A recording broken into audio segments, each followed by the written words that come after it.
का 11 फेब 2025 को एक अहम इजलास हुआ है। उसमें MDCAT 2025 के बारे में कुछ इंपॉर्टेंट पॉइंट्स उन्होंने शेयर किए हैं। इस वीडियो में वो पॉइंट्स आप लोगों को बताऊंगी, लेकिन एक बात ये है कि ये पॉइंट्स 100% कन्फर्म नहीं है। ये समझ लो इस इजलास में बेसिकली ये पॉइंट्स पेश किए गए हैं, लेकिन एग्जैक्टली ऐसा होता है या फिर आगे जाके कोई और अमेंडमेंट आती है, कुछ और चेंजेस आते हैं, तो वो मैं नहीं जानती अभी। ठीक है, Assalamu alaikum. I am Dr. Hira Usman doing my MBBS from SIMS Lahore. Welcome to Ultimate MDCAT Success Series. If you want to score 190 plus in MDCAT, pause this video right here and hit the subscribe button so you don't miss even a single video. अब सबसे पहला जो हमारा point है, ये इजलास जो है वो हुआ था 11 फेब को।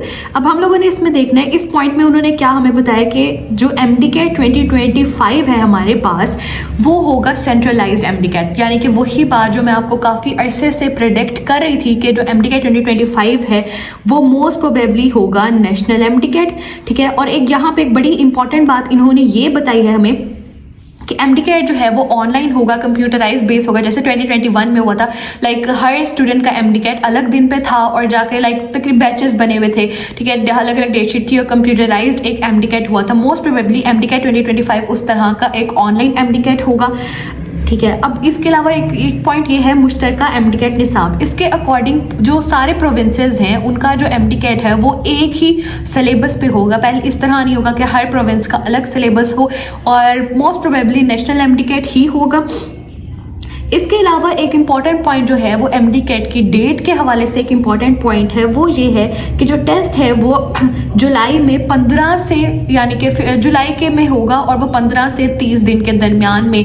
अब जुलाई के मंथ में वो स्टार्ट में भी हो सकता है, एंड पे भी हो सकता है। तो हम लोगों की क्या जिम्मेदारी है कि हम लोगों ने प्रिपेयर रहना है। हम लोगों ने जुलाई से 15 से 30, मतलब बेसिकली आप लोग प्रिपेयर रखो अपने आप को जुलाई के लिए, कि MDCAT जो है वो सितंबर तक नहीं जाएगा, जुलाई को ही आप अपने ध्यान में रखो और इसके अकॉर्डिंग ही प्रिपरेशन करो। अब बात आती है कि MDCAT बेसिकली हमें पता क्या चला कि MDCAT एक तो ऑनलाइन होगा और दूसरा होगा नेशनल लेवल पे होगा। ठीक है, ये कंफर्म नहीं है, लेकिन कह लो कि 80 to 90% यही बात है कि ये कंफर्म है। ठीक है, अब आप लोगों ने क्या करना है कि आपने इसके ही अकॉर्डिंग अपनी प्रिपरेशन को जारी रखना है नेशनल MDCAT के अकॉर्डिंग। ठीक है, अब हम लोगों का जो फेब बैच है वो स्टार्ट हो रहा है 17 से, उसमें अपनी एनरोलमेंट कराओ। हमने काफ़ी स्टूडेंट्स को स्कॉलरशिप दी है, काफ़ी एनरोलमेंट्स हो चुकी हैं। अब इस बैच में 100 सीट्स हैं। ठीक है, क्योंकि इसकी इंडिविजुअल मेंटोरशिप मैं देखूंगी, तो आप लोगों ने क्या करना है कि इस बैच में अपनी एनरोलमेंट करवाओ, ताकि MDCAT 2025 आपका इंशाल्लाह बहुत बेस्ट हो और अपनी ड्रीम मेडिकल कॉलेज में अपनी जो सीट है उसको सिक्योर करो इंशाल्लाह।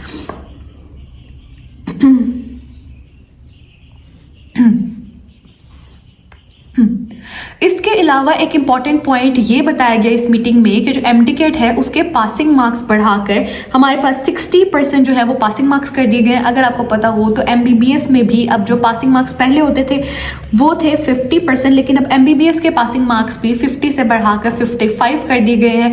अटेंडेंस में भी शायद कुछ इश्यूज हों, वो अभी कंफर्म नहीं है, लेकिन जो MBBS में भी पासिंग मार्क्स बढ़ा दिए गए। सिमिलरली जो हमारा MDCAT है उसके पासिंग मार्क्स भी बढ़ाकर हमारे 60% कर दिए गए। तो इन चीज़ों को भी आपने ध्यान में रखना है।